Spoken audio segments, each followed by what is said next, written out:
Hello dear viewers, कैसे हैं आप। आज हम बात करते हैं भारत के राष्ट्रपति से संबंधित बहुत ही इंपॉर्टेंट क्वेश्चन आंसर जो कि हमने एम लक्ष्मीकांत से कोऑर्डिनेट करके बनाए हैं। अगर आप इस वीडियो को देख लेते हैं तो राष्ट्रपति से संबंधित जितने भी क्वेश्चन आपके आते हैं आप इसे इजीली कवर कर सकते हैं। तो बहुत बेहतरीन क्लासें होने वाले हैं। वीडियो स्टार्ट करने से पहले जो न्यू व्यूअर्स हमारे आज पहली बार इस चैनल पर विजिट कर रहे हैं, प्लीज़ हमारे चैनल को सब्सक्राइब करें और वीडियो को ज़्यादा शेयर करें, लाइक करें और कमेंट करें। तो देखते हैं इसमें पहला क्वेश्चन, भारत के राष्ट्रपति का पद संविधान के किस भाग में निहित है। बिल्कुल बेसिक से स्टार्ट करते हैं जहाँ से क्वेश्चन बनने स्टार्ट होते हैं। ऑप्शन दिए हैं भाग 6, भाग 5, भाग 8, भाग 11। तो सही उत्तर हो जाएगा इसमें ऑप्शन 2। भारत के राष्ट्रपति का पद संविधान के भाग 5 में निहित है, क्योंकि भाग 5 में बताया है संघ के बारे में, फेडरेशन। इसमें आपका अगर आर्टिकल देखें तो अनुच्छेद 52 से लेकर अनुच्छेद 151 तक इसमें बात की गई है।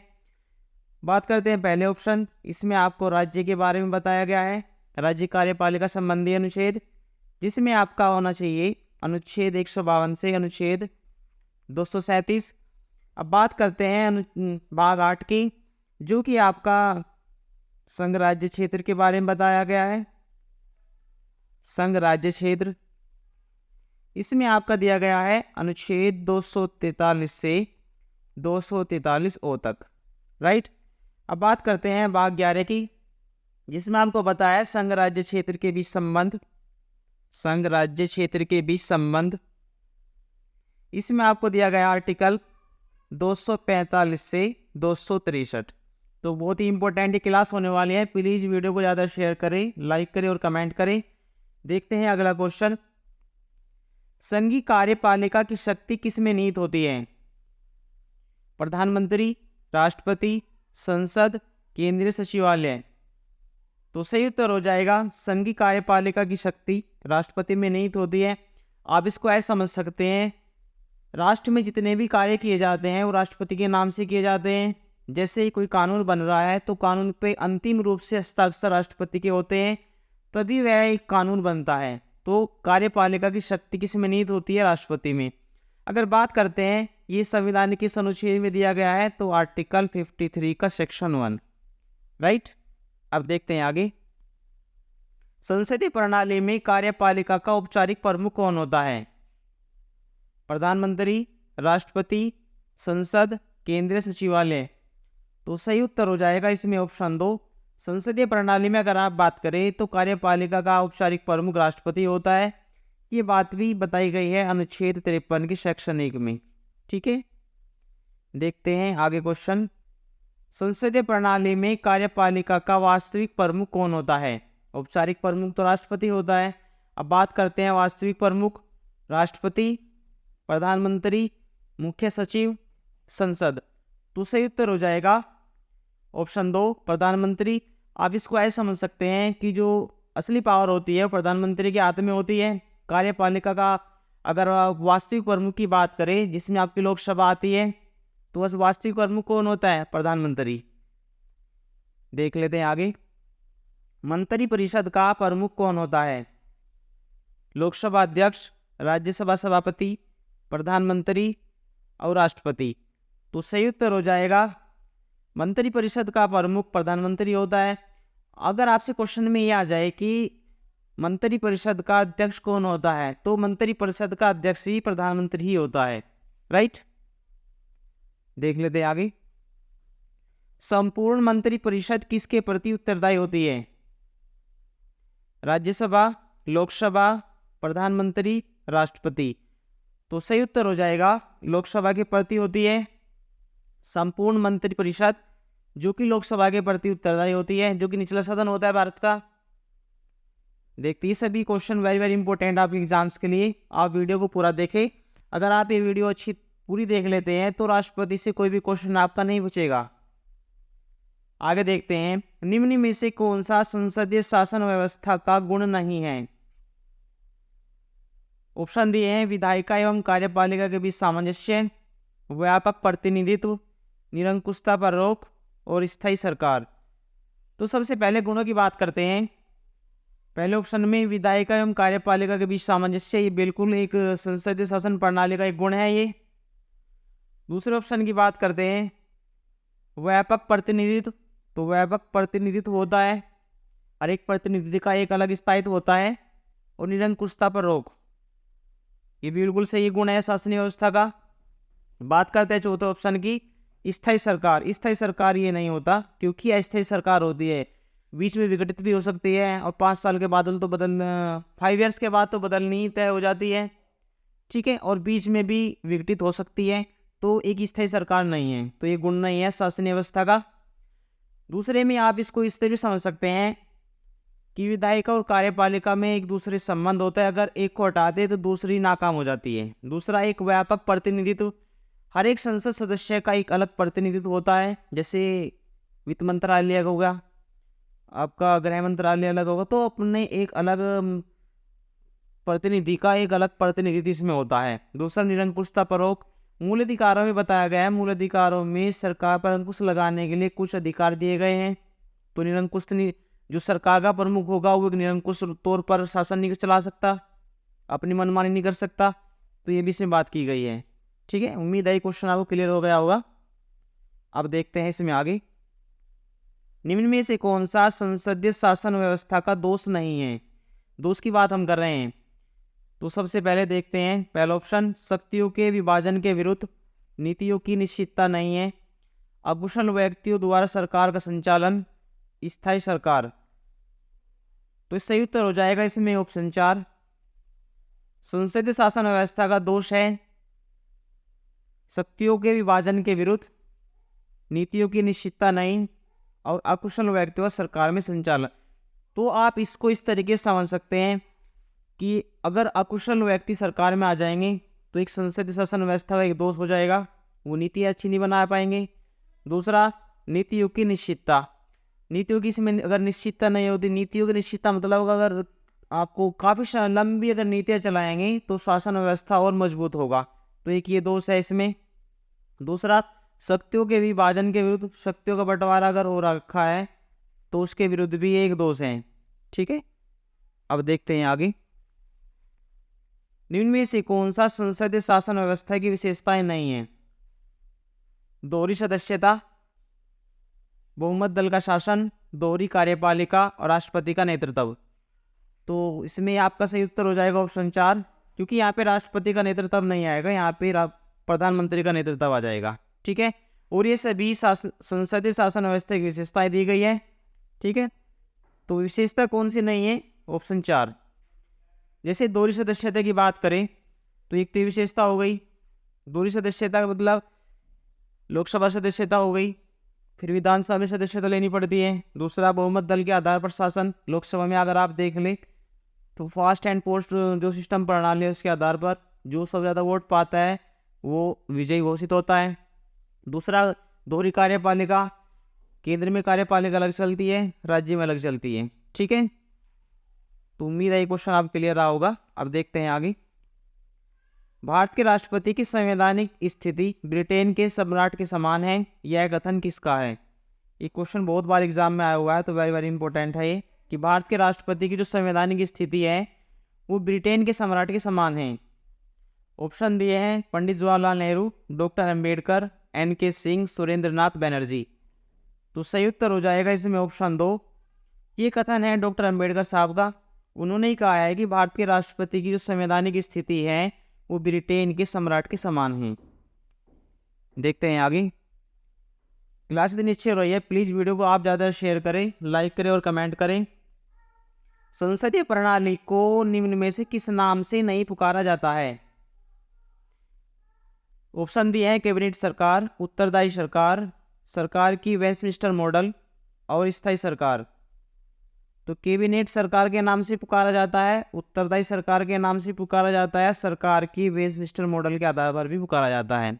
गलत हो जाएगा स्थायी सरकार, ठीक है। तो उसका सही उत्तर हो जाएगा ऑप्शन 4, क्योंकि कैबिनेट सरकार, कैबिनेट बनता है, मंत्रिपरिषद कोई कैबिनेट बोलते हैं जिसमें आपका मंत्रिमंडल भी होता है और मंत्रिपरिषद भी होती है। उत्तरदायी सरकार इसलिए बोलते हैं क्योंकि लोकसभा के प्रति उत्तरदायी होती है। सरकार के वेस्टमिंस्टर मॉडल इसलिए बोला जाता है क्योंकि ब्रिटेन के वेस्टमिंस्टर मॉडल के आधार पर ही संसदीय प्रणाली भारत की अपनाई गई है। ठीक है, तो ऑप्शन इसके सही हो जाएगा, ऑप्शन 4, यही नहीं है इसका गुण। अब लेख लेते हैं आगे। निम्न में से कौन सरकार का प्रमुख होता है? राष्ट्रपति, प्रधानमंत्री, संसद, लोकसभा अध्यक्ष। सही उत्तर हो जाएगा ऑप्शन 2, सरकार का प्रमुख प्रधानमंत्री होता है। अब देखते हैं आगे, ऐसे भी क्वेश्चन आ जाते हैं एग्जाम में। संविधान के किस अनुच्छेद में राष्ट्रपति के लिए होगा शब्द सैलरी का प्रयोग किया गया है, जिसका अर्थ भारत का राष्ट्रपति अपने पद पर सदैव विद्यमान होगा, कि राष्ट्रपति का पद कभी भी रिक्त नहीं हो सकता, ना ही हुआ है, ना ही है, और ना ही आगे कभी भविष्य में होगा। तो ये बात की गई है। तो उसके लिए सैलरी शब्द का प्रयोग किया गया है किस अनुच्छेद में? अनुच्छेद 52, अनुच्छेद 53, अनुच्छेद 54, अनुच्छेद 55। तो इसका सही उत्तर हो जाएगा ऑप्शन 1। अनुच्छेद 52 में बात की गई है, तो सही उत्तर हो जाएगा इसमें ऑप्शन 1, अनुच्छेद 52। अब बात करते हैं ऑप्शन 53 की, जो ऑप्शन दिया गया है दूसरा, अनुच्छेद 53। इसमें बताया गया है संघ की कार्यपालिका की शक्ति राष्ट्रपति में निहित होती है। ऑप्शन 3 में दिया गया अनुच्छेद 54। अनुच्छेद 54 में बताया गया राष्ट्रपति के निर्वाचक मंडल, कि राष्ट्रपति के निर्वाचक मंडल में कौन कौन वोट डाल सकता है। ठीक है। ऑप्शन 4 में दिया गया अनुच्छेद 55, राष्ट्रपति के निर्वाचन की नीति किस तरह से होगी। ठीक है, एक बार फिर रिवाइज कर लेते हैं कि अनुच्छेद 53 में बताया गया संघ की कार्यपालिका की शक्ति राष्ट्रपति में निहित होगी। अनुच्छेद 54 में राष्ट्रपति का निर्वाचक मंडल, किसमें कौन कौन वोट डाल सकता है। ठीक है। अनुच्छेद 55 में बताया गया है कि निर्वाचन की रीति किस तरीके से होगी, चुनाव प्रणाली किस तरीके से होगी। ठीक है, अब देखते हैं आगे। संघ की कार्यपालिका में निम्न में से किसे शामिल नहीं किया जाता? राष्ट्रपति, उपराष्ट्रपति, प्रधानमंत्री, महान्यायवादी, केंद्रीय सचिव। तो संघ की कार्यपालिका में राष्ट्रपति को भी शामिल किया जाता है, उपराष्ट्रपति को भी, प्रधानमंत्री को भी, महान्यायवादी को भी। शामिल नहीं किया जाता केंद्रीय सचिव को। इसके साथ में एक और होता है आपका मंत्री परिषद। मंत्री परिषद, ये 5 ऐसे अंग होते हैं जिनमें कार्यपालिका में जिनको शामिल किया जाता है, राष्ट्रपति, उपराष्ट्रपति, प्रधानमंत्री, महान्यायवादी और मंत्री परिषद। इन 5 अंगों से मिलकर आपकी कार्यपालिका का निर्माण होता है। देख लेते हैं आगे। निम्न में से कौन सी भारतीय लोकतांत्रिक व्यवस्था का आधार स्तंभ नहीं है? कार्यपालिका, विधायिका, न्यायपालिका, संसद। सही उत्तर हो जाएगा ऑप्शन 4, क्योंकि संसद भारतीय लोकतांत्रिक व्यवस्था का आधार स्तंभ नहीं है। आधार स्तंभ ऐसे समझ सकते हैं जैसे कार्यपालिका क्या करती है? कानून को लागू करती है। विधायिका मतलब विधि का निर्माण करती है। न्यायपालिका अगर किसी कानून में कोई दोष या कोई उसमें कुछ खराबी है या किसी अधिकार का उल्लंघन हो रखा है तो उसकी समीक्षा की जांच करती है न्यायपालिका। ठीक है, कार्यपालिका कानून को लागू करती है, विधायिका विधियों का निर्माण करती है। ठीक है, और न्यायपालिका उनके बीच एक सामंजस्य बैठाने के लिए न्यायपालिका समीक्षा करती है, उसकी जांच करती है। ठीक है, लागू करने का काम कार्यपालिका, विधि बनाने का काम विधायिका, न्यायपालिका जो कि एक न्यायिक समीक्षा करती है। अब देख सकते हैं आगे। चौथा स्तंभ आपको आपका प्रेस को माना जाता है। ठीक है, मीडिया भी कह सकते हैं आप। चौथा अगर स्तंभ पूछे तो मीडिया को माना जाता है। देख लेते हैं आगे क्वेश्चन।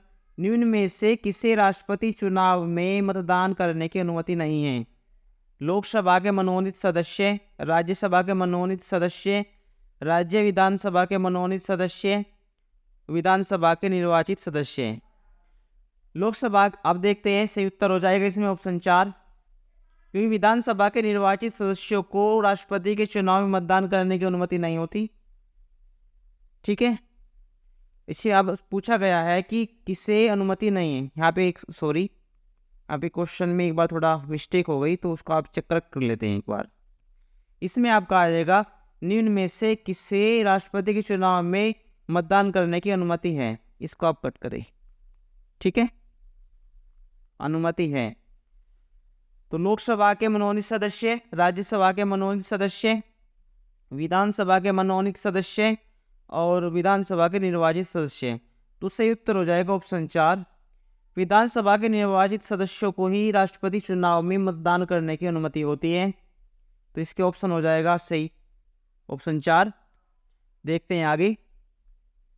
जब राष्ट्रपति अपना त्यागपत्र उपराष्ट्रपति को देता है तो उपराष्ट्रपति तत्काल उसकी सूचना किसे देगा?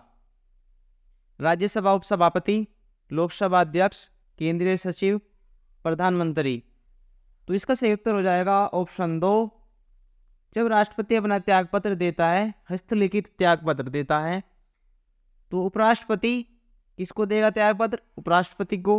उपराष्ट्रपति उसकी तत्काल सूचना देगा लोकसभा अध्यक्ष को। Very very important question. अब देख लेते हैं आगे। नवनिर्वाचित राष्ट्रपति को पद की शपथ दिलाने के लिए अगर मुख्य न्यायाधीश उपस्थित नहीं है तो फिर राष्ट्रपति को शपथ कौन दिलाएगा? मुख्य सचिव, लोकसभा अध्यक्ष, किसी भी उच्च न्यायालय का मुख्य न्यायाधीश या उच्चतम न्यायालय का वरिष्ठतम न्यायाधीश। तो सही उत्तर हो जाएगा इसमें ऑप्शन 4। आप ऐसे इसको समझ सकते हैं, मान लीजिए राष्ट्रपति के चुनाव हुए और राष्ट्रपति बन गया, शपथ लेनी है उनको, लेकिन मुख्य न्यायाधीश देश के अंदर नहीं है, विदेश के दौरे पर है, तो उस समय पर या उपराष्ट्रपति का ऐसे भी समझ सकते हैं, या मुख्य न्यायाधीश का पद खाली है उस समय पर, तो राष्ट्रपति को उसके पद की शपथ फिर दिलाएगा कौन? जब मुख्य न्यायाधीश नहीं है तो फिर दिलाएगा उस उच्चतम न्यायालय में कोई वरिष्ठतम न्यायाधीश। ठीक है, वैसे तो दिलाई जाती है भारतीय मुख्य न्यायाधीश के द्वारा शपथ। इसको आप ऐसे समझ सकते हैं, 12 अनुसूचियों में अनुसूची 3 के अंतर्गत शपथ का वर्णन है। ठीक है, अब देख सकते हैं, देखो आगे।